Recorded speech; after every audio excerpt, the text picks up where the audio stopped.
વઢા પ્રાથમિક શાળામાં ફરજ બજાવતા આચાર્યનો વિદાય સમારંભ યોજાયો। ડીસા તાલુકાના વઢા પ્રાથમિક શાળામાં આચાર્ય તરીકે છેલ્લા 10 વર્ષથી ફરજ બજાવતા હિરેનભાઈ પુરોહિતે 10 વર્ષના સમયગાળામાં વિદ્યાર્થીઓનું ઉજ્જવળ ભવિષ્ય બનાવવા માટે તમામ મહેનત કરવામાં આવી અને કાર્યક્રમમાં સૌપ્રથમ આચાર્યને ગામના આગેવાનોની ઉપસ્થિતિમાં દીપ પ્રાગટ્ય કરી શાળાની વિદ્યાર્થીની દ્વારા સ્વાગત ગીત રજૂ કરવામાં આવ્યું।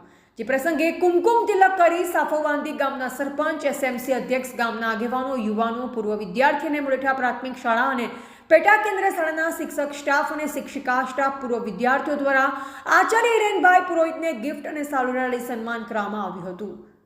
અહેવાલ વજરામભાઈ જોશી, ભીલડી। સમગ્ર પરિવારે, સમગ્ર શાળા પરિવારે જે કામ કર્યું છે એ ગામજનો બધા યાદ રાખજો। મને તમે બધાએ જે સપોર્ટ આપ્યો છે એ સપોર્ટ હંમેશા આ શિક્ષક મિત્રોને આપતા રહેજો અને આ શિક્ષક મિત્રો જો કામ કરતા રહેશે તો આ ગામનું નામ રહેવાનું જ છે। એટલે બધા જ ગામજનોને પૂરા દિલથી મને આજે તમે જે સન્માન કર્યું છે એ વર્ણનીય છે। હું મારી જીવનમાં ક્યારે નહીં ભૂલું। તમે મને જે આ રીતે સન્માન આપ્યું છે કદાચ હું તો એવું માનું છું કે આખા ગુજરાતમાં આવું ક્યાંય સન્માન નહીં થયું હોય, કોઈ શિક્ષક મિત્રને, કોઈ આચાર્યને આવી રીતે સન્માન થાય અને ઐતિહાસિક પણ ક્યારેય ભૂલાશે નહીં।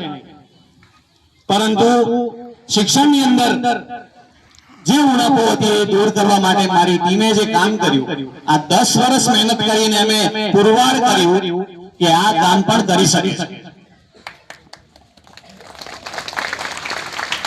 આ ગામના બાળક સ્ફૂર્તિ વિદાય લઈ રહ્યા છે ત્યારે મારી આંખોના બંને ખૂણા ભીના થઈ ગયા છે, કારણ બીજું તો કંઈ નથી મેં સાંભળ્યું। હે જનની જણે તો ભક્ત જળતા દાતા કા સુરવીર, નહીં તો રહેજે માંજણી નથ ગુમાવીશ નૂર।